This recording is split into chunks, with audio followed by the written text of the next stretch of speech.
Hi everybody, welcome to Unit 4, Lesson 8, Proportional Relationships. Goodness, if Miss Angel could talk, that would help, wouldn't it? Alright, so a couple new words that we haven't seen yet are dependent variable and independent variable.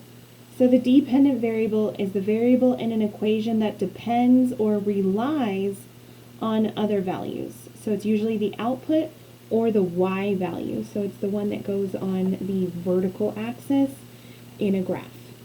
The independent variable is the variable in an equation that is randomly chosen, usually the x value, and a lot of times this one involves time, okay, whether it's seconds, hours, minutes, days, years, whatever. A lot of times the independent variable is your x value or your horizontal value, okay? And actually, I'm ahead of myself. I have that written here. Time almost always gets represented on the x-axis, okay? And so, then by default, the other quantities go on the x-axis. So whether it's miles or the cost of something, number of tickets that you're tracking, it doesn't matter what it is. Most of the time, that one is going to go on the y-axis, okay? We're going to be working with this formula here. So if you remember from previous videos, we talked about the constant of proportionality. This is the equation that goes with it. To find the constant of proportionality, you would take the constant of proportionality, multiply it by your input, and then from there you would get your output. Okay? So this is a really important equation for us to know. We've also talked about in previous videos the constant of proportionality also being called the unit rate, or also the k value. Well, look at that, there it is, there's that k value, and that's what this is referring to. K value, it's referring to this equation here. Okay? So let's get right into it. Number 1. At the deli counter in the supermarket, Nigel paid $10 for 2.5 pounds of roast beef. The cost of the deli meat is proportional to its weight. What is the equation for the graph? Okay, so let's see, this down here, this is not, this is for number 2, so we're going to ignore that. We're just working on writing the equation. So if he paid $10 for 2.5 pounds, that's what's going to help us solve, like, what is the constant of proportionality, meaning how much did he pay for 1 pound? Okay, well, if we take 10 and we divide it by 2.5, you might be able to do it in your head, 2.5, right? Or 2.5 goes into 10 4 whole times. So what this would tell me is that he paid $4 per 1 pound. Well, this is my unit rate, right? Because it's per 1 pound, okay?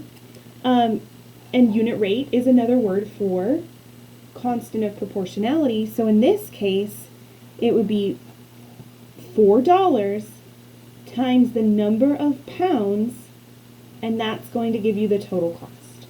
Okay, so in this case, what is the equation for the graph? It would be y equals 4 times x. For this one right here, you're always looking for that constant of proportionality or the unit rate. Okay? Number 2. So this is the graph that you are given in the problem. This is on one of the problems from your quick check. I think it's actually number 2 from your quick check, if I remember correctly. But so we've got the weight of, in this case, custard. Okay, yum. If you like going to Freddy's, that's like what they serve. They serve frozen custard. Delicious. Okay, we have the weight of it compared to the cost. Okay, so this is like dollars per ounce. So, at the custard creamery, the cost of custard is directly proportional to its weight in ounces. So what that means is like how much you're charged is based on the weight. Okay, this is how Menchie's, have you ever been to Menchie's? This is how they charge you, is by the weight of the, in that case, frozen yogurt.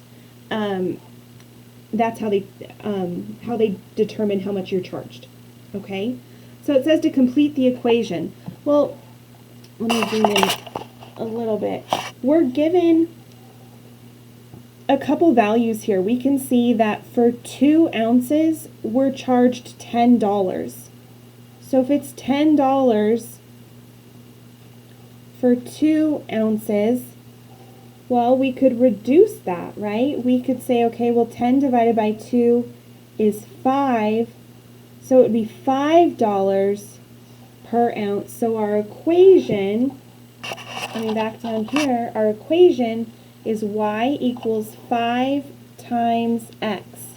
Because if you think about it, right, if we multiply those $5 times however many ounces we are charged for, right, the ounces times the dollar amount, that gets us our output, or the value of the cost. Okay, so this would be the final answer on that one. Y equals 5x. All right, final problem for this lesson that I'm going to do with you. This is number 2 from your quick check.